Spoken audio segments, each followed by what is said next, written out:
उसने रास्ते में रुककर एक रेस्टोरेंट से खाना लिया। भूख से उसका बुरा हाल हो रहा था और यकदम उसे एहसास हुआ कि सईदा अम्मा भी दोपहर से उसके साथ कुछ खाए पिए बगैर ही फिर रही हैं। उसे निदामत का एहसास हुआ। अपने फ्लैट की तरफ जाते हुए उसने रास्ते में एक जगह रुककर सईदा अम्मा के साथ सेब का ताज़ा जूस पिया। वो जिंदगी में पहली बार किसी बूढ़े शख्स के साथ इतना वक्त गुजार रहा था और उसे एहसास हो रहा था कि ये काम आसान नहीं था। फ्लैट में पहुंचकर वो भी सईदा अम्मा के साथ खाना खा रहा था जब फुरकान आ गया। उसने सईदा अम्मा से खुद ही अपना तारुफ करवाया और फिर खाना खाने लगा। चंद मिनटों में ही वो सईदा अम्मा के साथ इतनी बेतकल्लुफी के साथ ठेठ पंजाबी में गुफ्तगू कर रहा था कि सालार को रश्क आने लगा। उसने फुरकान से अच्छी गुफ्तगू करने वाला कभी नहीं देखा था। उसके गुफ्तगू के अंदाज में कुछ न कुछ ऐसा जरूर था कि दूसरा अपना दिल उसके सामने खोल कर रख देने पर मजबूर हो जाता। इतने सालों से दोस्ती के बावजूद फुरकान की तरह गुफ्तगू करना नहीं सीख सका था।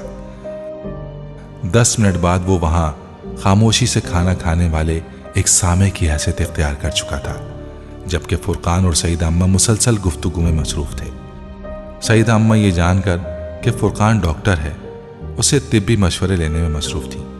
खाने के खात्मे तक वो फुरकान को मजबूर कर चुकी थी कि वो अपना मेडिकल बॉक्स लाकर उनका चेकअप करे। फुरकान ने उन्हें यह नहीं बताया था कि वो इनकोलॉजिस्ट है। वो बड़ी तहम्मुल मिजाजी से अपना बैग ले आया। उसने सईदा अम्मा का ब्लड प्रेशर चेक किया, फिर स्टेथोस्कोप से उनकी दिल की रफ्तार को मापा और आखिर में नब्ज चेक करने के बाद उन्हें यकीन दिलाया कि वो बेहद तंदुरुस्त हालत में है और ब्लड प्रेशर या दिल की कोई बीमारी नहीं उन्हें। सईदा अम्मा एकदम बेहद हशाश बशाश नजर आने लगी। सालार उनके दरमियान होने वाली गुफ्तगू सुनते हुए किचन में बर्तन धोता रहा। वो दोनों लाउंज के सोफों पर बैठे हुए थे। फिर उसी दौरान उसने फोन की घंटी सुनी। फुरकान ने फोन उठाया। दूसरी तरफ डॉक्टर सिब्त अली थे। सलाम दुआ के बाद उन्होंने कहा, सालार ने पुलिस स्टेशन पर किसी सईदा नाम की खातून के बारे में इत्तला दी थी। फुरकान हैरान हुआ। जी वो यही है हमारे पास। अल्लाह का शुक्र है, डॉक्टर सिब्त अली ने बेख्तियार कहा। हाँ वो मेरी अजीज़ा हैं, हम उन्हें तलाश कर रहे थे चंद घंटों से। पुलिस से राब्ता किया तो सालार का नाम और नंबर दे दिया उन्होंने। फुरकान ने उन्हें सईदा अम्मा के बारे में बताया और फिर सईदा अम्मा की बात फ़ोन पर उनसे कराई। सालार भी बाहर लाउंज में आ गया। सईदा अम्मा फ़ोन पर गुफ्तगू में मसरूफ़ थी। डॉक्टर साहब की अजीज़ा आएंगे। फुरकान ने धीमी आवाज़ में उसके करीब आकर कहा, डॉक्टर सिब्त अली साहब की? सालार हैरान हुआ। हाँ उन्हीं की। सालार ने बेख्तियार इत्मीनान भरा सांस लिया। भाई साहब कह रहे हैं तुमसे बात कराने को, सईदा अम्मा ने फुरकान से कहा। फुरकान तेजी से उनकी तरफ बढ़ा और रिसीवर लेकर कागज़ पर कुछ नोट करने लगा। डॉक्टर सिब्त अली उसे एड्रेस लिखवा रहे थे। सईदा अम्मा ने कदर हैरानी से लाउंज के दरवाजे पर खड़े सालार को देखा। तुम क्या कर रहे हो? उनकी नजरें सालार के एप्रन पर जमी हुई थी। कुछ शर्मिंदा हुआ। मैं बर्तन धो रहा था। सालार वापस किचन में आया। उसने एप्रन उतार दिया। वैसे भी बर्तन वो तकरीबन धो चुका था।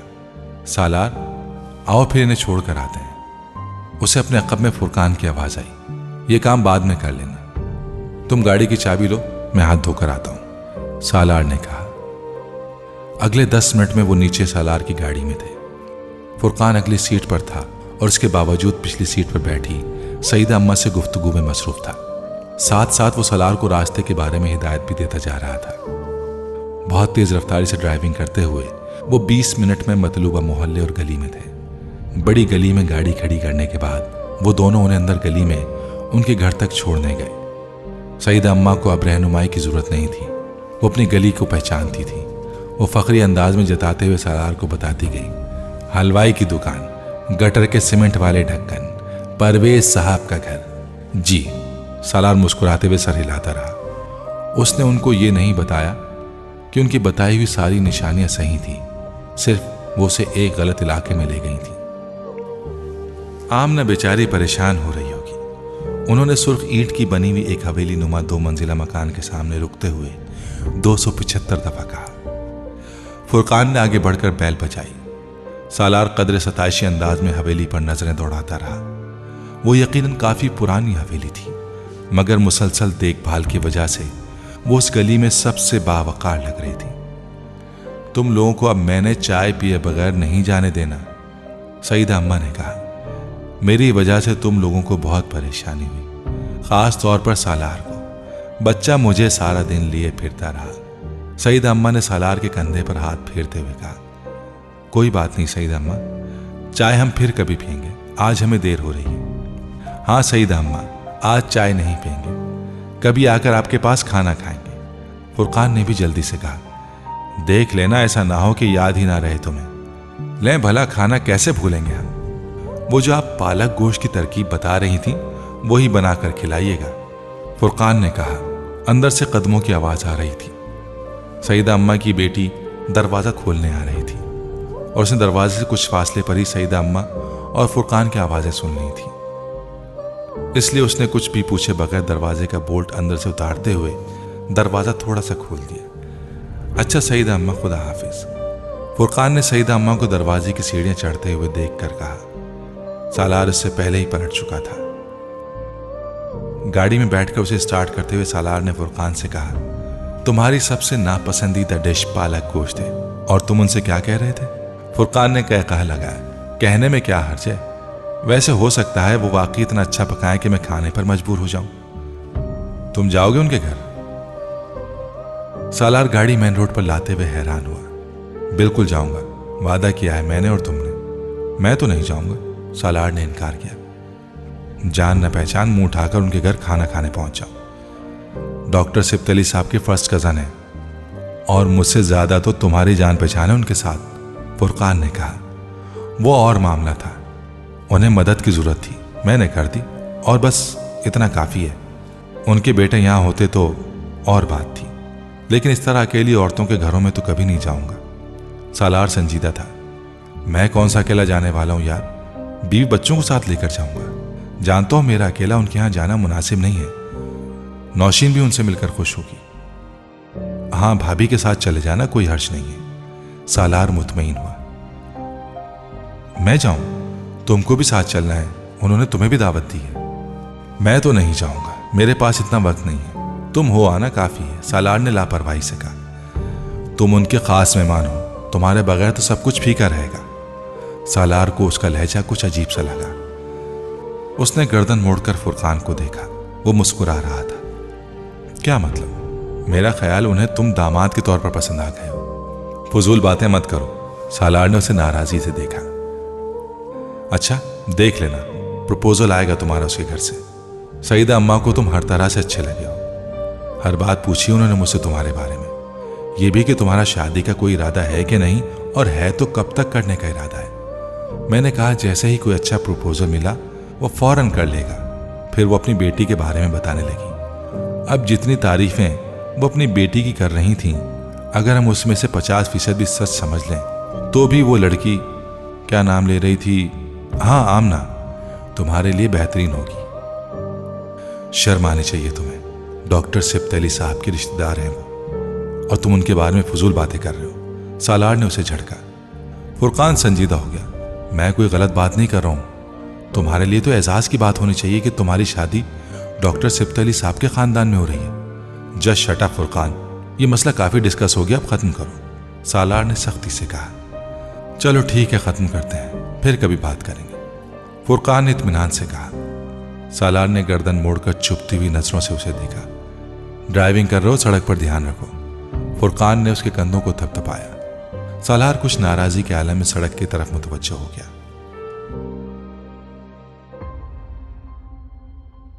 सईदा अम्मा के साथ उनका राब्ता वहीं खत्म नहीं हुआ। कुछ दिनों बाद वो एक शाम डॉक्टर सिब्त अली के यहाँ थे, जब उन्होंने अपने लेक्चर के बाद उन दोनों को रोक लिया। सईदा आपा आप लोगों से मिलना चाहती हैं।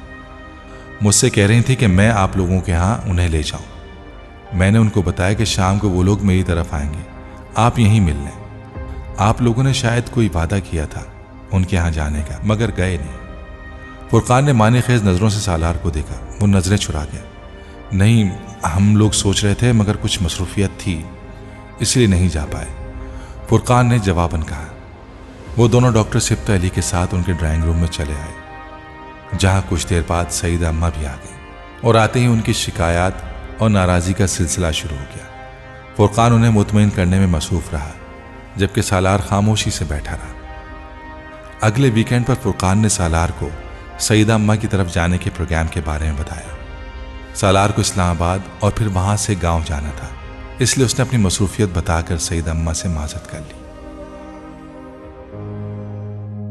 वीकेंड गुजारने के बाद लाहौर वापसी पर फुरकान ने उसे सईदा अम्मा के यहाँ गुजारे जाने वाले वक्त के बारे में बताया। वो अपनी फैमिली के साथ वहां गया था।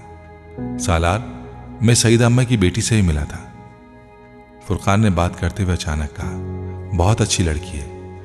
सईदा अम्मा के बरक्स खासी खामोश तबा लड़की है, बिल्कुल तुम्हारी तरह। तुम दोनों की बड़ी अच्छी गुजरेगी, नौशीन को भी बहुत अच्छी लगेगी। फुरकान, तुम सिर्फ दावत की हद तक रहो तो बेहतर है। सालार ने उसे टोका।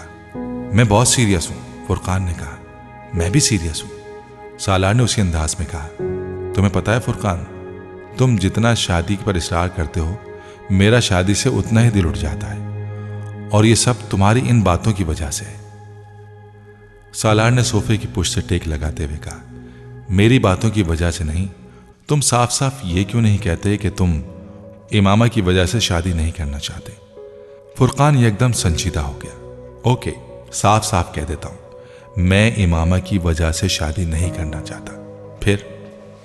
सालार ने सर्द महरी से कहा, ये एक बचकाना सोच है। फुरकान उसे बगौर देखते हुए बोला, ओके फाइन, बचकाना सोच है। फिर? सालार ने कंधे झटकाते हुए कहा, then you should get rid of it. तब तुम्हें इससे छुटकारा हासिल करना चाहिए। फुरकान ने नरमी से कहा, I don't want to get rid of it, so मैं उससे छुटकारा नहीं चाहता। फिर? सालार ने तुर्की बतुर्की कहा। फुरकान कुछ देर के लिए लाजवाब होकर उसे देखता रहा। मेरे सामने दोबारा तुम सईदा अम्मा की बेटी की बात मत करना, और अगर वो तुमसे इस बारे में बात करें भी तो तुम साफ साफ कह देना कि मुझे शादी नहीं करनी, मैं शादीशुदा हूं। ओके, नहीं करूंगा इस बारे में तुमसे बात। गुस्से में आने की जरूरत नहीं है। फुरकान ने दोनों हाथ उठाते हुए सुलहजोई से कहा, मुझे तुमसे कुछ जरूरी बातें करनी है, इसलिए तुम्हें बुलवाया है। सिकंदर ने मुस्कुराते हुए सालार को बैठने का इशारा किया। वो तैयबा के साथ उस वक्त लाउंज में बैठे हुए थे, और सालार उनके फोन करने पर इस वीकेंड इस्लामाबाद आया हुआ था। सिकंदर उस्मान ने कतरे सताइशी नजरों से अपने तीसरे बेटे को देखा। वो कुछ देर पहले उनके साथ खाना खाने के बाद अब कपड़े तब्दील करके उनके पास आया था। सफेद शलवार कमीज और घर में पहनी जाने वाली सियाह चप्पल में वो अपने आम से हुलिये के बावजूद बहुत बावकार लग रहा था। शायद ये उसके चेहरे की संजीदगी थी, या फिर शायद वो आज पहली बार कई सालों के बाद उसे बड़े गौर से देख रहे थे और एतराफ़ कर रहे थे कि उसकी शख्सियत में बहुत वक़ार और ठहराव आ गया है। उन्होंने कभी नहीं सोचा था कि सालार की वजह से उन्हें अपने सोशल सर्किल में इतनी अहमियत और इज्जत मिलेगी। वो जानते थे बहुत जगहों पर अब उनका तारुफ सालार सिकंदर के हवाले से होता था, और उन्हें इस पर खुशगवार हैरत होती थी। उसने अपनी पूरी टीन एज में उन्हें बुरी तरह ख्वार और परेशान किया था, और एक वक्त था जब उन्हें अपने इस बेटे का मुस्तकबिल सबसे तारीक लगता था। अपनी तमाम उम्र गैर मामूली सलाहियतों और काबिलियत के बावजूद मगर उनके अंदाजे और खदशात सही साबित नहीं हुए थे। तैयबा ने खुश्क मेवे की प्लेट सालार की तरफ बढ़ाई। सालार ने चंद काजू उठा लिए। मैं तुम्हारी शादी के बारे में बात करना चाहता हूँ। काजू मुंह में डालते हुए एकदम रुक गया। उसके चेहरे की मुस्कुराहट गायब हो गई। सिकंदर, उस्मान और तैयबा बहुत खुशगवार मूड में थे। अब तुम्हें शादी कर लेनी चाहिए सालार, सिकंदर ने कहा। सालार ने गैर महसूस अंदाज में हाथ में पकड़े हुए काजू दोबारा खुश्क मेवे की प्लेट में रख दिए। मैं और तैयबा तो हैरान हो रहे थे कि इतने रिश्ते तो तुम्हारे भाइयों में से किसी के नहीं आए जितने तुम्हारे लिए आ रहे हैं, सिकंदर ने बड़े शुगुफ्ता अंदाज में कहा। मैंने सोचा कुछ बात करें तुमसे। वो चुपचाप उन्हें देखता रहा। जाहिद हमदानी साहब को जानते हो? उस्मान सिकंदर ने एक बड़ी मल्टीनेशनल कंपनी के हेड का नाम लिया। जी, उनकी बेटी मेरी कुलीग है, रिमशा नाम है शायद। जी, कैसी लड़की है? वो सिकंदर उस्मान के चेहरे को गौर से देखने लगा। उनका सवाल बहुत वाज़ेह था। अच्छी है, उसने चंद लम्हों बाद कहा। तुम्हें पसंद है? किस लिहाज से? मैं रिमशा के प्रपोजल की बात कर रहा हूँ, सिकंदर उस्मान ने संजीदा होते हुए कहा। जाहिद पिछले कई हफ्ते से मुसलसल इस बात के सिलसिले में मुझसे बात कर रहा है। अपनी वाइफ के साथ एक दो बार हमारी तरफ भी आया है, हम लोग भी उनकी तरफ गए हैं। पिछले वीकेंड पर रिमशा से भी मिले हैं। मुझे और तैयबा को तो बहुत अच्छी लगी है, बहुत वेल बिहेव्ड है, और तुम्हारे साथ भी उसकी अच्छी खासी दोस्ती है। उन लोगों की ख्वाहिश है, बल्कि इसरार है कि तुम्हारे जरिए दोनों फैमिलीज में कोई रिश्तेदारी बन जाए। पापा, मेरी रिमशा के साथ कोई दोस्ती नहीं है, सालार ने मध्यम और ठहरे हुए अंदाज में कहा। वो मेरी कुलीग है, जान पहचान है, और इसमें कोई शक नहीं कि वो बहुत अच्छी लड़की है, मगर मैं उससे शादी नहीं करना चाहता। तुम कहीं और इंटरेस्टेड हो? सिकंदर ने उससे पूछा। वो खामोश रहा। सिकंदर और तैयबा के दरमियान नजरों का तबादला हुआ। अगर तुम्हारी कहीं और दिलचस्पी है तो हमें कोई एतराज नहीं, बल्कि हमें खुशी होगी वहां तुम्हारी शादी की बात करते हुए। यकीनन हम भी तुम पर कोई दबाव नहीं डालेंगे इस सिलसिले में, सिकंदर ने नरमी से कहा। मैं बहुत अरसा पहले शादी कर चुका हूं। एक लंबी खामोशी के बाद उसने सर झुकाए हुए मध्यम लहजे में कहा। सिकंदर को कोई दुश्वारी नहीं हुई ये समझने में कि उसका इशारा किस तरफ था। उनके चेहरे पर यह एकदम संजीदगी आ गई। इमामा की बात कर रहे हो? वो खामोश रहा। सिकंदर बहुत देर तक बेयकीनी से उसे देखते रहे। इतने अरसे से इसलिए शादी नहीं कर रहे? सिकंदर को जैसे शौक लगा था। उनका ख्याल था वो उसे भुला चुका था। आखिर ये 8 साल पुरानी बात थी। अब तक तो वो शादी कर चुकी होगी, अपनी जिंदगी आराम से गुजार रही होगी। तुम्हारी उसके साथ तो शादी कब की खत्म हो चुकी। सिकंदर ने उससे कहा। नहीं पापा, उसके साथ मेरी शादी खत्म नहीं हुई। उसने पहली बार सर उठाकर कहा। तुमने उसे निकाह नामे में तलाक का इख्तियार दिया था, और मुझे याद है कि तुम उसे ढूंढना चाहते थे ताकि तलाक दे सको। सिकंदर ने जैसे उसे याद कराया। मैंने उसे ढूंढा था, मगर वो मुझे नहीं मिली, और वो ये बात नहीं जानती कि उसके पास तलाक का इख्तियार है। वो जहां भी होगी अभी तक मेरी बीवी ही होगी। सालार, 8 साल गुजर चुके हैं, 1-2 साल की बात नहीं है। हो सकता है वो जान गई हो कि तलाक का इख्तियार उसके पास है। यह मुमकिन नहीं है कि वो अब भी तुम्हारी बीवी हो। सिकंदर ने कदरे मुस्तरब होकर कहा। मेरे अलावा तो कोई दूसरा उसे ये नहीं बता सकता था, और मैंने उसे इस हक के बारे में नहीं बताया, और जब तक वो मेरे निकाह में है मुझे कहीं और शादी नहीं करनी। तुम्हारा कांटेक्ट है उसके साथ? सिकंदर ने बहुत मध्यम आवाज में कहा। नहीं, 8 साल से उससे तुम्हारा राब्ता नहीं हुआ। अगर सारी उम्र ना हुआ तब तुम क्या करोगे? वो खामोश रहा। उसके पास इस सवाल का कोई जवाब नहीं था। सिकंदर उस्मान कुछ देर उसके जवाब का इंतजार करते रहे। तुमने मुझसे कभी ये नहीं कहा कि तुम उस लड़की के साथ इमोशनली इन्वॉल्व हो। तुमने तो मुझे यही बताया था कि तुमने सिर्फ वक्ती तौर पर उसकी मदद की थी, वो किसी और लड़के से शादी करना चाहती थी, वगैरह वगैरह। सालार इस बार भी खामोश रहा। सिकंदर उस्मान चुपचाप उसे देखते रहे। वो अपने तीसरे बेटे को कभी नहीं जान सके थे। उसके दिल में क्या था वो उस तक कभी नहीं पहुंच सकते थे। जिस लड़की के लिए वो 8 साल ज़ाया कर चुका था और बाकी की जिंदगी ज़ाया करने के लिए तैयार था, उसके साथ उसके जज्बाती ताल्लुक की शिद्दत कैसी हो सकती थी, ये अब शायद उसे लफ्ज़ों में बयान करने की जरूरत नहीं थी।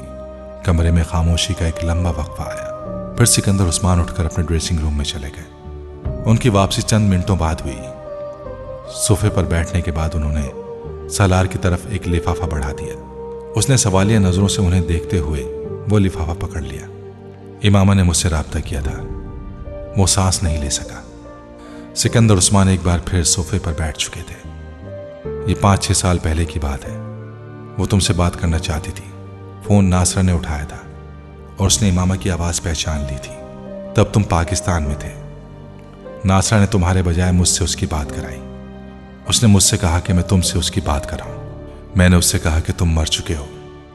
मैं नहीं चाहता था कि वो तुमसे राब्ता करे, और जिस मुसीबत से हम छुटकारा पा चुके हैं उसमें दोबारा पड़े। मुझे यकीन था कि वो मेरी बात पर यकीन कर लेगी, क्योंकि तुम कई बार खुदकुशी की कोशिश कर चुके थे। वो वसीम की बहन थी, तुम्हारे बारे में ये सब जानती होगी। कम से कम एक ऐसी कोशिश की तो वो खुद गवाह थी। मैं उसे निकाह नामे में मौजूद तलाक के इख्तियार के बारे में नहीं बता सका, ना ही उस तलाक नामे के बारे में जो मैंने तुम्हारी तरफ से तैयार कराया था। तुम्हें जब मैंने अमेरिका भिजवाया था तो तुमसे एक सादा कागज़ पर साइन लिए थे। मैं चाहता था कि मुझे ज़रूरत पड़े तो मैं खुद ही तलाकनामा तैयार करा लूँ। ये कानूनी, ये जायज़ था कि नहीं इसका पता नहीं, मगर मैंने इसे तैयार करा लिया था और मैं इमामा को इसके बारे में बताना चाहता था और उसे तमाम पेपर्स भी देना चाहता था, मगर उसने फ़ोन बंद कर दिया। मैंने नंबर ट्रेस आउट कराया, मगर वो किसी पीसीओ का था। कुछ दिनों बाद 20,000 के कुछ ट्रेवल्स चेक मुझे उसने डाक के जरिए भिजवाए। उसके साथ एक खत भी था। शायद तुमने उसे कुछ रकम दी थी, उसने वो वापस की थी। मैंने तुम्हें इसलिए नहीं बताया क्योंकि मैं नहीं चाहता था कि तुम दोबारा उस मामले में इन्वॉल्व हो। मैं इमामा की फैमिली से खौफजदा था। मुझे अंदेशा था कि वो तब भी तुम्हारी ताक में होंगे और मैं चाहता था कि तुम अपना कैरियर बनाते रहो। वो लिफाफा हाथ में पकड़े रंग बदलते हुए चेहरे के साथ सिकंदर उस्मान को देखता रहा। किसी ने बहुत आहिस्तगी के साथ उसके वजूद से जान निकाल ली थी। उसने लिफाफे को टेबल पर रख दिया। वो नहीं चाहता था कि तैयबा और सिकंदर उसके हाथ की कपकपाहट को देख सके। वो देख चुके थे, मगर उसके हवास चंद लम्हों के लिए बिल्कुल काम करना छोड़ गए थे। अपने सामने पड़ी टेबल पर रखे उस लिफाफे पर हाथ रखे वो कुछ देर उसे देखता रहा। फिर उसे टेबल पर रखे रखे उसने उसके अंदर मौजूद कागज को निकाल लिया। डियर सिकंदर अंकल, मुझे आपके बेटे की मौत के बारे में बहुत अफसोस हुआ। मेरी वजह से आप लोगों को चंद साल बहुत परेशानी का सामना करना पड़ा। इसके लिए माजरत ख्वाह हूँ। मुझे सालार को कुछ रकम अदा करनी थी, मैं वो आपको भिजवा रही हूँ। खुदा हाफिज, इमामा हाशिम। सालार को लगा वो वाकई मर गया है। सफ़ेद चेहरे के साथ उसने कागज़ के उस टुकड़े को दोबारा लिफाफे में डाल दिया।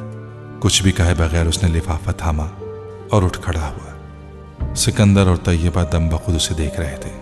जब वो सिकंदर के पास से गुजरने लगा तो वो उठ खड़े हो गए। सालार, वो रुक गया। सिकंदर ने उसे कंधे पर हाथ रख दिया। जो कुछ भी हुआ नादानिस्तगी में हुआ। मैं नहीं जानता था कि तुम अगर तुमने कभी मुझे इमामा के बारे में अपनी फीलिंग्स बताई होती तो मैं कभी ये सब ना करता।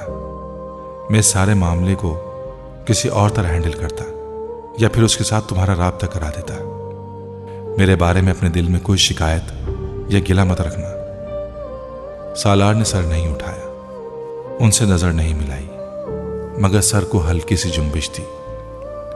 उसे उनसे कोई शिकवा नहीं था। सिकंदर ने उसके कंधे से हाथ हटा लिया। वो तेजी से कमरे से निकल गया। सिकंदर चाहते थे वो वहां से चला जाए। उन्होंने उसके होंठों को किसी बच्चे की तरह कपकपाते हुए देखा था। वो बार बार उन्हें भींचकर खुद पर काबू पाने की कोशिश कर रहा था। चंद मिनट और वहां रहता तो शायद फूट फूट कर रोने लगता। सिकंदर अपने पछतावे में मजीद इजाफा नहीं करना चाहते थे। तैयबा ने सारी गुफ्तगू में कोई मदाखलत नहीं की, मगर सालार के बाहर जाने के बाद उन्होंने सिकंदर की दिलजोई करने की कोशिश की। परेशान होने की जरूरत नहीं है। आपने जो कुछ किया उसकी बेहतरी के लिए किया। वो समझ जाएगा। वो सिकंदर के चेहरे से उसकी जहनी कैफियत का अंदाजा लगा सकती थी। सिकंदर एक सिगरेट सुलगाते हुए कमरे में चक्कर लगा रहे थे। ये मेरी जिंदगी की सबसे बड़ी गलती थी। मुझे सालार से पूछे बगैर या उसको बताए बगैर ये सब कुछ नहीं करना चाहिए था। मुझे इमामा से इस तरह का झूठ नहीं बोलना चाहिए था।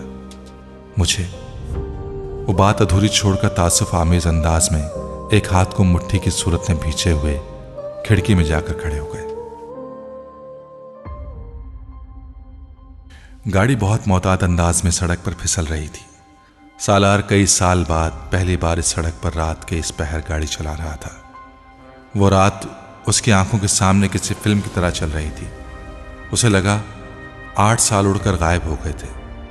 सब कुछ वही था, वहीं था। कोई बड़ी आहिस्तगी से उसके बराबर में आ बैठा। उसने अपने आप को फरेब की गिरफ्त में आने दिया। गर्दन मोड़कर बराबर वाली सीट को नहीं देखा। अलविजन को हकीकत बनने दिया। जानते बूझते खुली आंखों के साथ कोई अब सिसकियों से रो रहा था। डियर अंकल सिकंदर, मुझे आपके बेटे की मौत के बारे में जानकर बहुत अफसोस हुआ। मेरी वजह से आप लोगों को चंद साल बहुत परेशानी का सामना करना पड़ा। मैं इसके लिए माजरत ख्वाह हूँ। मुझे सालार को कुछ रकम अदा करनी थी, वो मैं आपको भिजवा रही हूँ। खुदा हाफिज, इमामा हाशिम। एक बार फिर उस खत की तहरीर उसके जहन में गूंजने लगी थी। वो सिकंदर उस्मान के पास से आकर बहुत देर तक खत लिए अपने कमरे में बैठा रहा। उसने इमामा को कोई रकम नहीं दी थी। मगर वो जानता था कि उसने उसका कौन सा कर्ज लौटाया था, मोबाइल फ़ोन की कीमत और उसके बिल्स। वो खाली उस जहनी के आलम में अपने बेड पर बैठे नीम तारीख कमरों की खिड़कियों से बाहर उसके घर की इमारत को तकता रहा। सारी दुनिया एकदम जैसे हर जिंदा शय से खाली हो गई थी। उसने ख़त पर तारीख पढ़ी। वो मामा के घर से जाने के तकरीबन 2.5 साल बाद भेजा गया था। 2.5 साल बाद अगर वो 20,000 रुपये उसे भिजवा रही थी तो इसका मतलब था वो खैरियत से थी। कम अज़ कम उसके इमामा के बारे में बदतरीन अंदेशे दुरुस्त साबित नहीं हुए थे। उसे खुशी थी, लेकिन अगर उसने ये समझ लिया था कि सालार मर चुका था तो फिर उसकी ज़िंदगी से भी निकल गया था। और उसका क्या मतलब था वो ये भी जानता था। कई घंटे वो इसी तरह वहीं बैठा रहा। फिर पता नहीं उसके दिल में क्या आया, अपना बैग पैक करके वो घर से निकल आया। और अब वो सड़क पर था, उसी धुंध में, उसी मौसम में, सब कुछ जैसे धुआं बन रहा था या फिर धुंध। चंद घंटों बाद वो उसी होटल नुमा सर्विस स्टेशन के पास पहुंचा। उसने गाड़ी रोक ली। धुंध में मलफूफ वो इमारत अब बिल्कुल बदल चुकी थी। गाड़ी को मोड़कर वो सड़क से उतार कर अंदर ले आया, फिर दरवाज़ा खोलकर नीचे उतर आया। 8 साल पहले की तरह आज भी वहाँ खामोशी का राज था, सिर्फ लाइट्स की तादाद पहले से ज़्यादा थी। उसने हॉर्न नहीं दिया, इसलिए अंदर से कोई नहीं निकला। बरामदे में अब वो पानी का ड्रम नहीं था। बरामदे से गुजरते हुए अंदर जाने लगा, तभी अंदर से एक शख्स निकल आया। इससे पहले कि वो कुछ कहता, सालार ने उससे कहा, मैं चाय पीना चाहता हूँ। उसने जमा ही ली और वापस मुड़ गया। आ जाए। सालार अंदर चला गया। ये वही कमरा था, मगर अंदर से कुछ बदल चुका था। पहले की निस्बत मेज़ों और कुर्सियों की तादाद ज़्यादा थी। कमरे की हालत भी बहुत बेहतर हो चुकी थी। चाय लेंगे या उसके साथ कुछ और भी? उस आदमी ने मुड़कर अचानक पूछा। सिर्फ चाय। सालार एक कुर्सी खींच कर बैठ गया।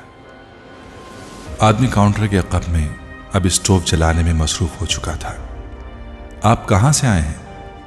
उसने चाय के लिए केतली ऊपर रखते हुए सालार से पूछा। जवाब नहीं आया। वो शख्स ने गर्दन मोड़कर देखा। चाय पीने के लिए आने वाला वो शख्स कमरे के एक कोने में नजरें जमाए हुए था, बिल्कुल पत्थर के किसी मुजस्समे की तरह बेहिस व बेहरकत। वो नमाज पढ़कर उसके बिलमुकाबिल मेज़ की दूसरी जानिब कुर्सी पर आ बैठी थी। कुछ कहे बगैर उसने मेज़ पर पड़ा चाय का कप उठाया और उसे पीने लगा। लड़का तब तक बर्गर ले आया था और अब टेबल पर बर्गर रख रहा था। सालार तीखी नज़रों के साथ बर्गर की प्लेट को देख रहा था जो उसके सामने रखी जा रही थी। जब लड़के ने प्लेट रख दी तो सालार ने कांटे के साथ बर्गर का ऊपर वाला हिस्सा उठाया और तनकीदी नज़रों से फिलिंग का जायज़ा लिया। फिर छुरी उठाकर उसने लड़के से कहा, जो अब इमामा के बर्गर की प्लेट उसके सामने रख चुका था, ये शामी कबाब है। वो फिलिंग के ऊपर वाली तह को अलग कर रहा था। यह आमलेट है। उसने नीचे मौजूद आमलेट को छुरी की मदद से थोड़ा सा ऊंचा किया। और ये केचप? तो चिकन कहाँ है? मैंने तुम्हें चिकन बर्गर लाने को कहा था ना, उसने उखड़े लहजे में कहा। इमामा तब तक खामोशी से बर्गर उठाकर खाने में मसरूफ हो चुकी थी। ये चिकन बर्गर है, लड़के ने कदरे गड़बड़ा कर कहा। कैसे चिकन बर्गर है? इसमें कहीं चिकन नहीं है, सालार ने चीख कर कहा। हम इसे ही चिकन बर्गर कहते हैं। वो लड़का अब नर्वस हो रहा था।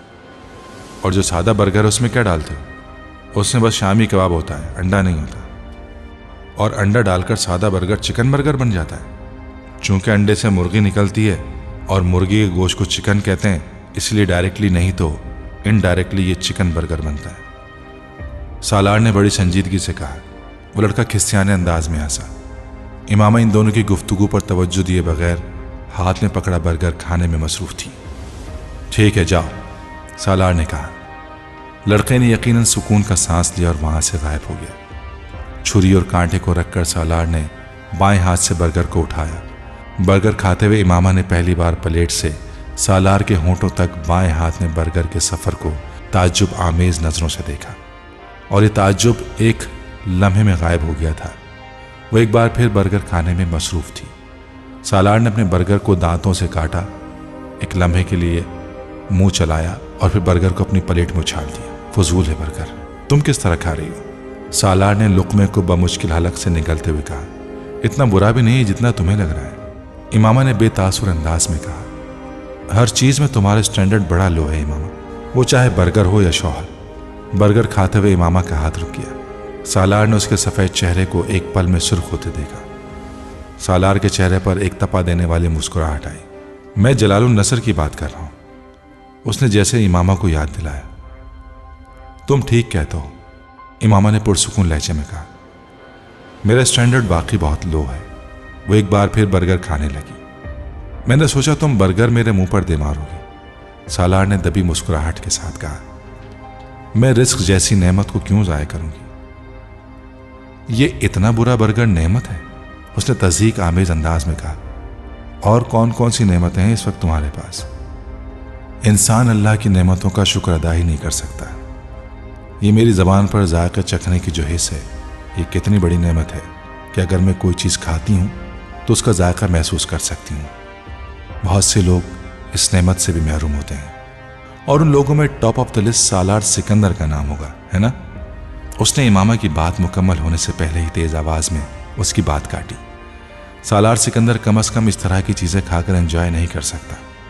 उस शख्स ने चाय का कप उसके सामने रख दिया। सालार एकदम चौंक गया। सामने वाली कुर्सी अब खाली थी। साथ में कुछ और चाहिए? आदमी ने खड़े हुए अंदाज में पूछा। नहीं, बस चाय काफ़ी है, सालार ने चाय का कप अपनी तरफ खींचते हुए कहा। आप इस्लामाबाद से आए हैं? उसने पूछा। हाँ। लाहौर जा रहे हैं? उसने एक और सवाल किया। इस बार सालार ने सर के इशारे से जवाब दिया। वो अब चाय का घूंट ले रहा था। उस आदमी को शुबा हुआ उसने चाय पीने वाले शख्स की आंखों में हल्की सी नमी देखी है। मैं कुछ देर यहां अकेला बैठना चाहता हूं, उसने चाय का कप मेज पर रखते हुए सर उठाए बगैर कहा। वो शख्स कुछ ताज्जुब से उसे देखता हुआ वापस किचन में चला गया और सानवी नौयत के कामों में मसरूफ गाहे बगाहे दूर से सालार पर नजरें दौड़ाता रहा। पूरे 15 मिनट बाद उसने सालार को टेबल छोड़कर कमरे से निकलते देखा। वो आदमी बड़ी तेज़ रफ्तारी के साथ किचन में कमरे से वापस आया, मगर इससे पहले कि वो सालार के पीछे बाहर जाता, मेज़ पर खाली कप के नीचे पड़े एक नोट ने उसे रोक लिया। वो भौंचका सा उस नोट को देखता रहा, फिर उसने आगे बढ़कर उस नोट को पकड़ा और तेज़ी से कमरे से बाहर आ गया। सालार की गाड़ी इस वक्त रिवर्स होते हुए मेन रोड पर जा रही थी। उस आदमी ने हैरानी से उसकी दूर जाती हुई गाड़ी को देखा, फिर हाथ में पकड़े उस 1000 के नोट को बरामदे में लगी ट्यूबलाइट की रोशनी में देखा। नोट असली है, मगर आदमी बेवकूफ़। उसने अपनी खुशी पर काबू पाते हुए ज़ेरे लब तबसरा किया और नोट को जेब में डाल लिया। सिकंदर उस्मान सुबह नाश्ते की मेज़ पर आए तो भी उनके जहन में सबसे पहले सालार ही का ख्याल आया था। सालार कहाँ है? उसे बुलाओ, उसने मुलाजिम से कहा। सालार साहब तो रात ही को चले गए थे। सिकंदर और तैयबा ने बेइख्तियार एक दूसरे का चेहरा देखा। कहाँ चले गए? गांव? नहीं, वापस लाहौर चले गए। उन्होंने सालार का नंबर डायल किया, मोबाइल ऑफ था। उन्होंने उसके फ्लैट का नंबर डायल किया, वहां जवाबी मशीन लगी हुई थी। उन्होंने पैगाम रिकॉर्ड कराए बगैर फ़ोन बंद कर दिया। कुछ परेशान से वो दोबारा नाश्ते की मेज़ पर आ बैठे। फ़ोन पर कांटेक्ट नहीं हुआ? तैयबा ने पूछा। नहीं, मोबाइल ऑफ है। उसके फ्लैट पर आंसर फ़ोन लगा हुआ है, पता नहीं क्यों चला गया। आप परेशान ना हो, नाश्ता करें। तैयबा ने उन्हें तसल्ली देने की कोशिश की। तुम करो, मेरा मूड नहीं है। वो उठकर बाहर निकल गए। तैयबा बेइख्तियार सांस लेकर रह गई। सालार ने अपने फ्लैट का दरवाज़ा खोला। बाहर फुरकान था। वो पलटकर अंदर आ गया। तुम कब आए? फुरकान ने कदर हैरानी से उसके पीछे अंदर आते हुए कहा। आज सुबह। सालार ने सोफे की तरफ जाते हुए कहा। क्यों? तुम्हें गांव जाना था? फुरकान ने उसकी पुश्त को देखते हुए कहा। मैं तो पार्किंग में तुम्हारी गाड़ी देखकर आ गया। बंदा आता है तो बता ही देता है। सालार जवाब में कुछ कहे बगैर सोफे पर बैठ गया। क्या हुआ? फुरकान ने पहली बार उसके चेहरे को देखा और तशवीश में मुब्तला हुआ। क्या हुआ? सालार ने जवाबन कहा। मैं तुमसे पूछ रहा हूं, तुम्हें क्या हुआ है? फुरकान ने उसके सामने सोफे पर बैठते हुए कहा। कुछ नहीं। घर में सब खैरियत है? हाँ। तो फिर तुम, सर में दर्द है? मिग्रेन? फुरकान अब उसके चेहरे को गौर से देख रहा था। नहीं। सालार ने मुस्कुराने की कोशिश नहीं की, उसका फायदा भी नहीं था। उसने अपनी आंखों को मसला। तो फिर क्या हुआ है तुम्हें? आंखें सुर्ख हो रही हैं। मैं रात सोया नहीं, ड्राइव करता रहा हूं। सालार ने बड़े आम से अंदाज में कहा। तो अब सो जाते यहाँ कर फ्लैट पर, सुबह से क्या कर रहे हो? फुरकान ने कहा, कुछ भी नहीं। सोए क्यों नहीं? नींद नहीं आ रही। तुम तो स्लीपिंग पिल्स लेकर सो जाते हो, फिर नींद ना आना क्या माने रखता है? फुरकान को ताज्जुब हुआ। बस आज नहीं लेना चाहता था मैं, या ये समझ लो मैं सोना नहीं चाहता था। खाना खाया है? नहीं, भूख नहीं लगी। 2 बज रहे हैं, फुरकान ने जैसे उसे जताया। मैं खाना भिजवाता हूँ, खा लो। थोड़ी देर सो जाओ, फिर रात को निकलते हैं आउटिंग के लिए। नहीं, खाना मत भिजवाना, मैं सोने जा रहा हूँ। शाम को उठूंगा तो बाहर जाकर कहीं खा लूंगा। सालार कहते हुए सोफे पर लेट गया और अपना बाजू आंखों पर रख लिया। फुरकान कुछ देर बैठा उसे देखता रहा और फिर उठकर बाहर चला गया। तुम्हारी तबीयत ठीक है? रिमशा ने सालार के कमरे में आते हुए कहा। उसने रिसेप्शन की तरफ जाते हुए सालार के कमरे की खिड़कियों के चंद खुले हुए ब्लाइंड्स में से उसे अंदर आते देखा था। कॉरिडोर में जाने के बजाय वो रुक गई। सालार टेबल पर अपनी कोहनियां टिकाए दोनों हाथों से अपना सर पकड़े हुए था। रिमशा जानती थी कि उसे कभी कभार मिग्रेन का दर्द होता था। वो रिसेप्शन की तरफ जाने के बजाय उसके कमरे का दरवाजा खोलकर अंदर आ गई। सालार उसे देखकर सीधा हो गया। अब वो टेबल पर खुली एक फाइल को देख रहा था। तुम्हारी तबीयत ठीक है? रिमशा ने फिक्रमंदी से पूछा। हाँ, मैं बिल्कुल ठीक हूं। उसने रिमशा को देखने की कोशिश नहीं की। रिमशा वापस जाने के बजाय आगे बढ़ाई। नहीं, तुम ठीक नहीं लग रहे हो। उसने सालार के चेहरे को गौर से देखते हुए कहा, तुम प्लीज इस फाइल को ले जाओ, इसे देख लो, मैं नहीं देख पा रहा। सालार ने उसकी बात का जवाब देने के बजाय फाइल बंद करके टेबल पर उसकी तरफ खिसका दी। मैं देख लेती हूं, तुम्हारी तबीयत ज्यादा खराब है तो घर चले जाओ, रिमशा ने तशवीश भरे अंदाज में कहा। हाँ, बेहतर है मैं घर चला जाऊं। उसने अपना ब्रीफ केस खोला और उसे खोलकर अपनी चीजें अंदर रखना शुरू कर दी। रिमशा बगौर उसका जायजा लेती रही। वो 11 बजे ऑफिस से वापस घर आ गया था। ये चौथा दिन था जब वो मुसलसल उसी हालत में था। यकदम हर चीज में उसकी दिलचस्पी खत्म हो गई थी। बैंक में अपनी जॉब, लम्स के लेक्चर्स, डॉक्टर सिब्त अली के साथ नशिस्त, फुरकान की कंपनी, गांव का स्कूल, मुस्तकबिल के मंसूबे और प्लानिंग। उसे कोई चीज भी अपनी तरफ खींच नहीं पा रही थी। वो जिस इम्कान के पीछे कई साल पहले सब कुछ छोड़कर पाकिस्तान आ गया था, वो इम्कान खत्म हो गया था और उसे कभी अंदाजा नहीं था कि उसके खत्म होने से उसके लिए सब कुछ खत्म हो जाएगा। वो मुसलसल अपने आप को इस हालत से बाहर लाने के लिए जिद्दोजहद कर रहा था। वो नाकाम हो रहा था। महज ये तसव्वुर कि वो किसी और शख्स की बीवी बनकर किसी और के घर में रह रही होगी, सालार सिकंदर के लिए उतना ही जानलेवा था जितना माजी का ये अंदेशा कि वो गलत हाथों में चली ना गई हो। और उसी ज़हनी हालत में उसने उम्र पर जाने का फैसला किया था। वो वाहिद जगह थी जो उसकी ज़िंदगी में अचानक आ जाने वाली बेमानवियत को ख़त्म कर सकती थी। वो एहराम बांधे खाने काबा के सहन में खड़ा था। खाने काबा में कोई नहीं था। दूर दूर तक किसी वजूद का निशान नहीं था। रात के पिछले पहर आसमान पर चांद और सितारों की रोशनी ने सहन के मार्बल से मुनक्किस होकर वहां की हर चीज को एक अजीब सी दूधिया रोशनी में नहला दिया था। चांद और सितारों के अलावा वहां कोई और रोशनी नहीं थी। खाने काबा के गिलाफ पर लिखी आयत से गिलाफ पर अजीब तरह से रोशन थे। हर तरफ गहरा सुकूत था और इस गहरे सुकूत को सिर्फ एक आवाज तोड़ रही थी, उसकी अपनी आवाज। वो मकाम मुल्तज़म के पास खड़ा था। उसकी नजरें खाना काबा के दरवाजे पर थी। वो सर उठाए बुलंद आवाज से कहने लगा, लब्बैक अल्लाहुम्मा लब्बैक, लब्बैक ला शरीक लक लब्बैक, इन्नल हम्द वन निअमत लक वल मुल्क ला शरीक लक। हाजिर हूं मेरा अल्लाह, मैं हाजिर हूं, हाजिर हूं, तेरा कोई शरीक नहीं, मैं हाजिर हूं। बेशक हमदो सना तेरे लिए है, नेमत तेरी है, बादशाही तेरी है, कोई तेरा शरीक नहीं। पूरी कुव्वत से गूंजती हुई उसकी आवाज खाने काबा के सुकूत को तोड़ रही थी। उसकी आवाज किला की वसतों तक जारी थी। लब्बैक अल्लाहुम्मा लब्बैक। नंगे पांव नीम बरहना वहां खड़ा अपनी आवाज पहचान रहा था। लब्बैक ला शरीक लक लब्बैक, वो सिर्फ उसकी आवाज थी।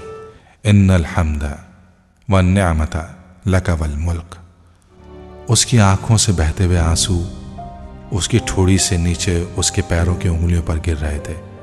ला शरीक लक। उसके हाथ आसमान की तरफ उठे हुए थे। लब्बैक अल्लाहुम्मा लब्बैक। उसने खाने काबा के गिलाफ पर कंदा आयात को यकदम बहुत रोशन देखा, इतना रोशन कि वो जगमगाने लगी थी। आसमान पर सितारों की रोशनी भी अचानक बढ़ गई थी। वो उन आयात को देख रहा था। मबूअत सहरसदा किसी मामूल की तरह जबान पर एक ही जुमला लिए उसने खाने काबा के दरवाजे को बहुत आहिस्ता आहिस्ता खुलते देखा। लब्बैक अल्लाहुम्मा लब्बैक। उसकी आवाज बुलंद होती गई, एक दर्द की तरह, एक सांस, एक लय। लब्बैक ला शरीक लक लब्बैक। उस वक्त पहली बार उसने अपनी आवाज में किसी और आवाज को मदगम होते महसूस किया। इन्नल हम्दा व निअमता। उसकी आवाज की तरह वो आवाज बुलंद नहीं थी, किसी सरगोशी की तरह थी, किसी गूंज की तरह, मगर वो पहचान सकता था वो उसकी आवाज की गूंज नहीं थी, वो कोई और आवाज थी। लक वल मुल्क। उसने पहली बार खाना काबा में अपने अलावा किसी और की मौजूदगी को महसूस किया। ला शरीक लक। खाने काबा का दरवाजा खुल रहा था। लब्बैक अल्लाहुम्मा लब्बैक। उस नस्वानी आवाज को पहचानता था। लब्बैक ला शरीक लक। उसके साथ वही अल्फाज दोहरा रही थी। लब्बैक इन्नल हम्दा व निअमता। आवाज दाएं तरफ से नहीं थी बल्कि बाएं तरफ थी।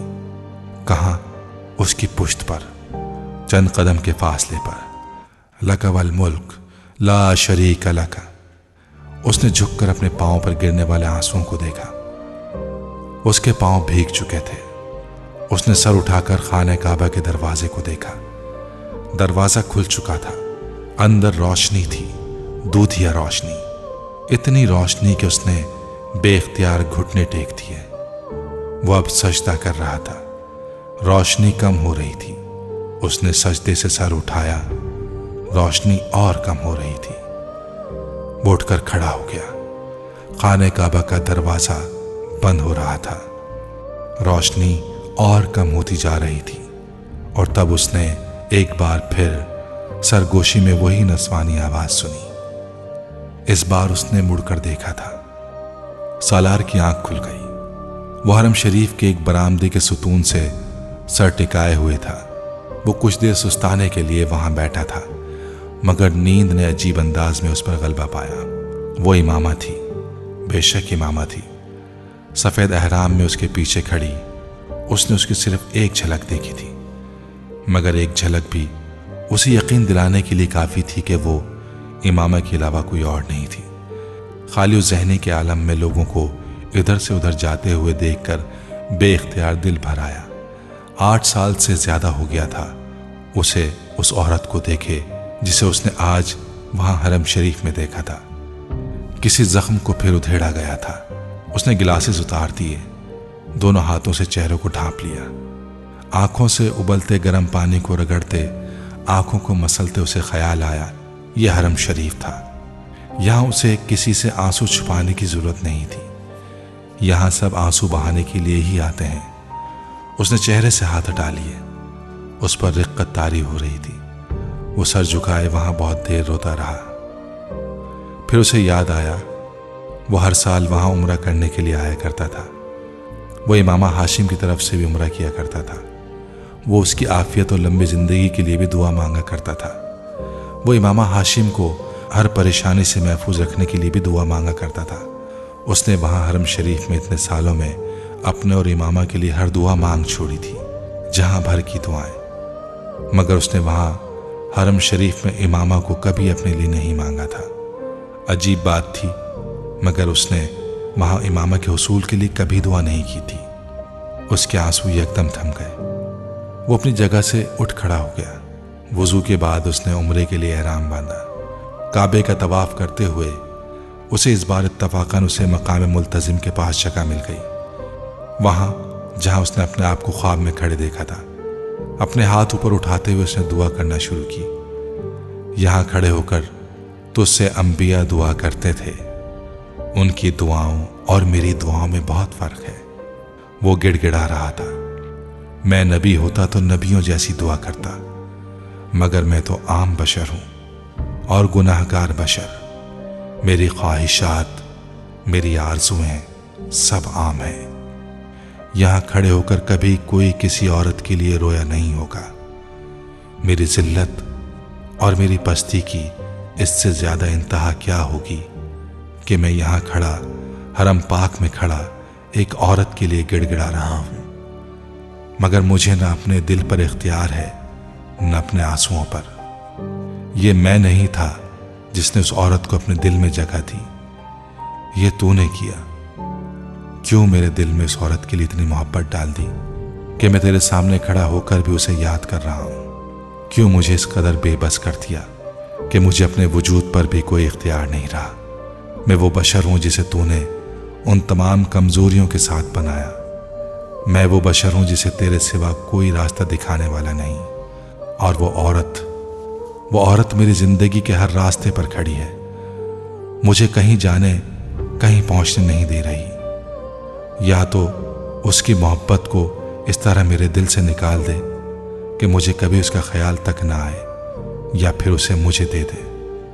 वो नहीं मिलेगी तो मैं सारी जिंदगी उसी के लिए रोता रहूंगा। वो मिल जाएगी तो तेरे अलावा किसी के लिए आंसू नहीं बहा सकूंगा। मेरे आंसुओं को खालिस होने दे। मैं यहां खड़ा तुझसे पाक औरतों में से एक को मांगता हूं। मैं इमामा हाशिम को मांगता हूं। मैं अपनी नस्ल के लिए उस औरत को मांगता हूं जिसने आपके पैगंबर सल्लल्लाहु अलैहि वसल्लम की मोहब्बत में किसी को शरीक नहीं किया, जिसने उनके लिए अपनी जिंदगी की तमाम आसाइशात को छोड़ दिया।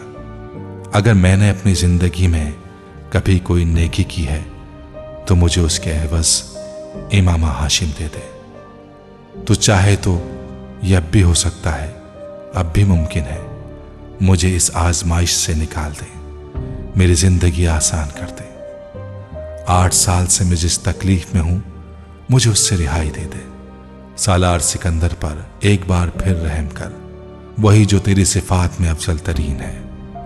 वो सर झुकाए वहां बिलक रहा था, उसी जगह पर जहां उसने खुद को ख्वाब में देखा था, मगर इस बार उसकी पुश्त पर इमामा हाशिम नहीं थी।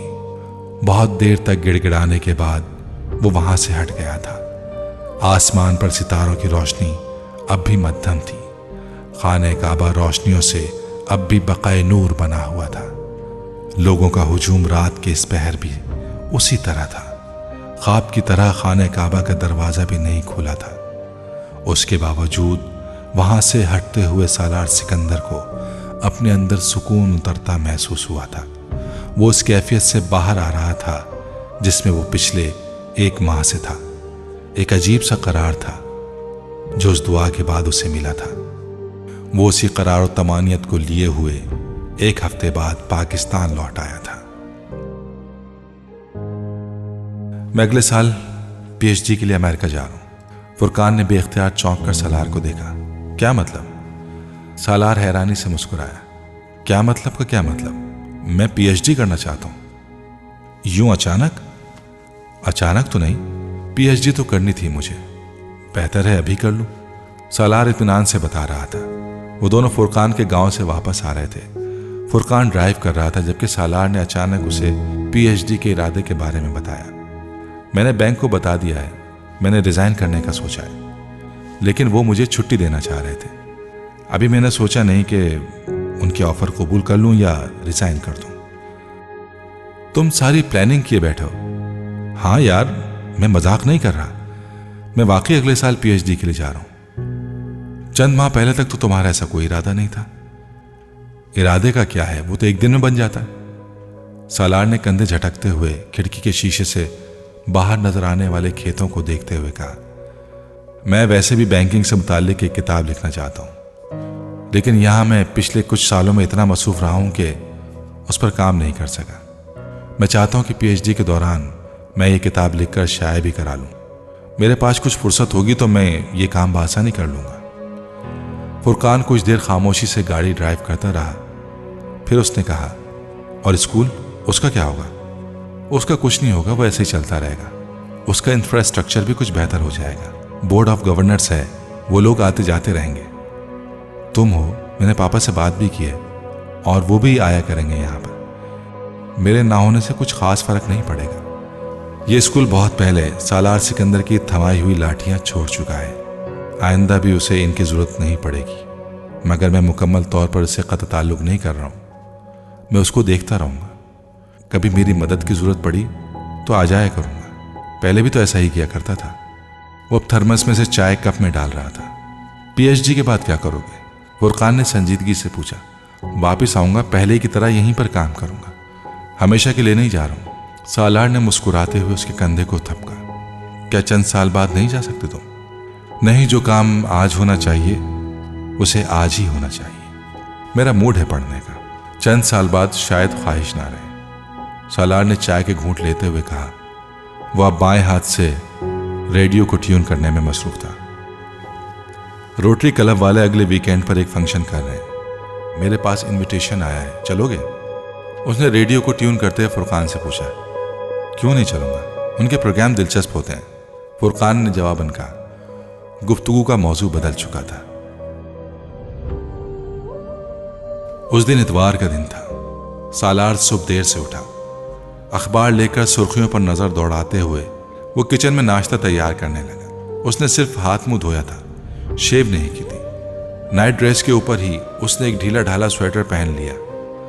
उसने केतली में चाय का पानी अभी रखा ही था जब डोर बेल की आवाज सुनाई दी। वो अखबार हाथ में पकड़े किचन से बाहर आ गया। दरवाजा खोलने पर उसे हैरत का एक झटका लगा जब उसने सईदा अम्मा को वहां खड़ा पाया। सालार ने दरवाजा खोल दिया। अस्सलाम वालेकुम, कैसी हैं आप? अल्लाह का शुक्र है, मैं बिल्कुल ठीक हूं। तुम कैसे हो? उन्होंने बड़ी गर्मजोशी के साथ उसके सर पर अपने दोनों हाथ फेरे। मैं भी ठीक हूं, आप अंदर आए, उसने मुस्कुराते हुए कहा। ठीक लग तो नहीं रहे हो, कमजोर हो रहे हो, चेहरा भी काला हो रहा है। उन्होंने अपनी ऐनक के शीशों के पीछे से उसके चेहरे को गौर से देखा। रंग काला नहीं हुआ, मैंने शेव नहीं की। सालार ने बेख्तियार अपनी मुस्कुराहट रोकी। वो उनके साथ चलता हुआ अंदर आ गया। लो भला, शेव क्यों नहीं की? अच्छा, दाढ़ी रखना चाहते हो? बहुत अच्छी बात है, नेकी का काम है, बहुत अच्छा कर रहे हो। वो सोफे पर बैठते हुए बोली। नहीं अम्मा, दाढ़ी नहीं रख रहा हूं। आज इतवार है, देर से उठा हूं, कुछ देर पहले ही, इसलिए शेव नहीं की। वो उनकी बात पर महसूस हुआ। देर से क्यों उठे? बेटा, देर से ना उठा करो। सुबह जल्दी उठकर फजर की नमाज पढ़ा करो, चेहरे पर रौनक आती है। इसीलिए तो तुम्हारा चेहरा मुरझाया हुआ है। सुबह नमाज पढ़कर बंदा कुरान पढ़े, फिर सैर को चला जाए, सेहत भी ठीक रहती है और अल्लाह भी खुश होता है। सालार ने गहरा सांस लिया। मैं नमाज पढ़कर सोया था। सिर्फ इतवार वाले दिन ही देर तक सोता हूं, वरना रोज सुबह वही करता हूं जो आप कह रही हैं। वो उसकी वजाहत पर बेहद खुश नजर आने लगी। बहुत अच्छी बात है, इसीलिए तुम्हारा चेहरा चमक रहा है, रौनक नजर आ रही है। उन्होंने अपने बयान में एक बार फिर तब्दीली की। आप क्या लेंगी? वो अपने चेहरे पर कोई तबसरा नहीं सुनना चाहता था, इसलिए मौजू बदला। नाश्ता करेंगी? नहीं, मैं नाश्ता करके आई हूं। सुबह 6-7 बजे नाश्ता कर लेती हूँ, 11:30 बजे तो मैं दोपहर का खाना भी खा लेती हूँ। उन्होंने अपने मामूलात से आगाह किया। तो फिर दोपहर का खाना खा लें, 10:30 तो हो रहे हैं। नहीं, अभी तो मुझे भूख नहीं। तुम मेरे पास आकर बैठो, मैं आता हूं अभी। वो उनके इनकार के बावजूद किचन में आ गया। पूरे 6 माह से तुम्हारा इंतजार कर रही हूं, तुमने एक बार भी शक्ल नहीं दिखाई, हालांकि वादा किया था तुमने। उसे किचन में उनकी आवाज सुनाई दी। मैं बहुत मसरूफ था अम्मा जी, उसने अपने लिए चाय तैयार करते हुए कहा। लो, ऐसी भी क्या मसरूफियत? अरे बच्चे, मसरूफ तो वो होते हैं जिनके बीवी बच्चे होते हैं। ना तुमने घर बसाया, ना तुम घर वालों के साथ रह रहे हो, फिर भी कहते हो मसरूफ था। वो टोस्टर से स्लाइस निकालते हुए उनकी बात पर मुस्कुराए। अब यही देखो, ये तुम्हारे करने के काम तो नहीं है। वो उसे चाय की ट्रे लाते देखकर खफगी से बोली।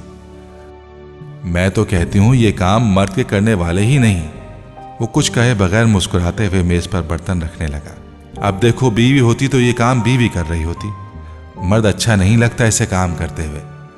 आप ठीक कहती हैं अम्मा जी, मगर अब मजबूरी है, अब बीवी नहीं है तो क्या किया जा सकता है। सालार ने चाय का कप उनकी तरफ बढ़ाते हुए कहा। उन्हें उसकी बात पर झटका लगा। यह क्या बात हुई, क्या किया जा सकता है? अरे बच्चे, दुनिया लड़कियों से भरी हुई है। तुम्हारे तो अपने माँ बाप भी हैं, उनसे कहो तुम्हारा रिश्ता तय करें, या तुम चाहो तो मैं कोशिश करूं। सालार को एकदम सूरत हाल की संगीनी का एहसास होने लगा। नहीं नहीं अम्मा जी, आप चाय पिए, मैं बहुत खुश हूं अपनी जिंदगी से। जहां तक घर के कामों का ताल्लुक है तो वो तो हमारे पैगंबर सल्लल्लाहु अलैहि वसल्लम भी किया करते थे। लो, अब तुम कहां से कहां पहुंच गए। मैं तो तुम्हारी बात कर रही हूं। वो कुछ गड़बड़ा गई। आप ये बिस्किट लें और केक भी। सालार ने मौजू बदलने की कोशिश की। अरे हाँ, जिस काम के लिए मैं आई हूं वो तो भूल ही गई। उन्हें अचानक याद आया, अपने हाथ में पकड़ा बड़ा सा बैग उन्होंने खोलकर अंदर कुछ तलाश करना शुरू कर दिया। तुम्हारी बहन की शादी तय हो गई है। सालार को चाय पीते बेइख्तियार अच्छू लगा। मेरी बहन की? अम्मा जी, मेरी बहन की शादी तो 5 साल पहले हो गई थी। उसने कुछ हक्का बक्का होते हुए बताया। वो इतनी देर में अपने बैग से एक कार्ड बरामद कर चुकी थी। अरे मैं अपनी बेटी की बात कर रही हूं, आमना की। तुम्हारी बहन हुई ना। उन्होंने उसके जुमले पर बड़े अफसोस के आलम में देखते हुए कार्ड थमाया। सालार को बेइख्तियार हंसी आई। कल तक वो उसे उसकी बीवी बनाने की कोशिश में लगी हुई थी और अब एकदम बहन बना दिया। मगर उसके बावजूद सालार को बेतहाशा इत्मीनान महसूस हुआ। कम से कम अब उसे उनसे या उनकी बेटी से कोई खतरा नहीं था। बहुत मसरूर सा होकर उसने कार्ड पकड़ लिया। बहुत मुबारक हो। कब हो रही है शादी? उसने कार्ड खोलते हुए कहा। अगले हफ्ते। चलें अम्मा जी, आपकी फिक्र तो खत्म हो गई। सालार ने मेरी के बजाय आपकी का लफ्ज इस्तेमाल किया।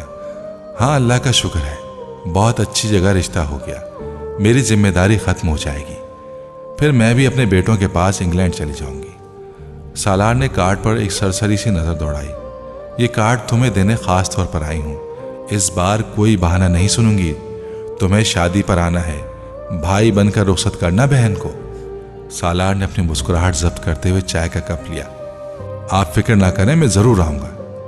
वो कप नीचे रखकर सलाइस पर मक्खन लगाने लगा। ये फुरकान का कार्ड भी ले आई हूं मैं, उसको भी देने जाना है। उन्हें अब फुरकान की याद सताने लगी। फुरकान को तो आज भाभी के साथ अपने ससुराल जाना था। अब तक तो निकल चुका होगा। आप मुझे दे दें, मैं उसे दे दूंगा। सालार ने कहा। तुम अगर भूल गए तो? वो मुतमईन नहीं हुई। मैं नहीं भूलूंगा। अच्छा, मैं फोन पर उससे आपकी बात करा देता हूं। वो एकदम खुश हो गई। हाँ, ये ठीक है, तुम फोन पर उनसे मेरी बात करवा दो। सालार उठकर फोन उसी मेज पर ले आया। फुरकान का मोबाइल नंबर डायल करके उसने स्पीकर ऑन कर दिया और खुद नाश्ता करने लगा। फुरकान, सईदा अम्मा आई हुई है मेरे पास। फुरकान के कॉल रिसीव करने पर उसने बताया। इनसे बात करो। वो खामोश हो गया। अब फुरकान और सईदा अम्मा के दरमियान बात हो रही थी। 10 मिनट बाद जब ये गुफ्तगू खत्म हुई तो सालार नाश्ता कर चुका था। बर्तन किचन में रखते हुए उसे ख्याल आया, आई किसके साथ थी आप? वो बाहर निकल आया। अपने बेटे के साथ। सईदा अम्मा ने इत्मीनान से कहा। अच्छा, बेटा आ गया आपका? छोटा वाला या बड़ा वाला? सालार ने दिलचस्पी ली। मैं साथ वालों के राशिद की बात कर रही हूं। सईदा अम्मा ने बेइख्तियार बुना माना। सालार ने गहरा सांस लिया। उसे अंदाजा हो गया था कि सईदा अम्मा के लिए हर लड़का अपना बेटा और हर लड़की अपनी बेटी थी। वो बड़े आराम से रिश्ते घड़ लेती थी। तो वो कहाँ है? सालार ने पूछा। वो चला गया। मोटरसाइकिल पर आई हूं उसके साथ। आंधी की रफ्तार से चलाई है उसने। 9 बजे बैठी हूं, पूरे 10:30 बजे इधर पहुंचा दिया उसने। मेरी एक नहीं सुनी उसने सारा रास्ता। बार बार यही कहता रहा, आहिस्ता चला रहा हूं। यहां उतारते वक्त कहने लगा, आपके साथ मोटरसाइकिल पर मेरा आखिरी सफर था। दोबारा कहीं ले जाना हो तो पैदल लेकर जाऊंगा आपको। सालार को हंसी आई। आधे घंटे में तय होने वाले रास्ते को 1.5 घंटे में तय करने वाले की झुंझलाहट का वो अंदाजा कर सकता था। बूढ़ों के साथ वक्त गुजारना खासा मुश्किल काम था। ये वो सईदा अम्मा के साथ होने वाली पहली मुलाकात में ही जान गया था। तो वापस कैसे जाएंगी? राशिद लेने आएगा आपको? हाँ, उसने कहा तो है कि मैच खत्म होने के बाद आपको ले जाऊंगा। अब देखो कब आता है। वो उसे एक बार फिर अपनी बेटी और उसके होने वाले ससुराल के बारे में इत्तला पहुंचाने लगी। वो मुस्कुराते हुए बड़ी फर्माबरदारी से सुनता रहा। इस किस्म की मालूमात में उसे क्या दिलचस्पी हो सकती थी, मगर सईदा अम्मा अब उसके साथ बैंकिंग के बारे में तो गुफ्तगू नहीं कर सकती थी। उनकी बातें रत्ती भर भी उसकी समझ नहीं आ रही थी, मगर वो यूं जाहिर कर रहा था जैसे वो हर बात समझ रहा है।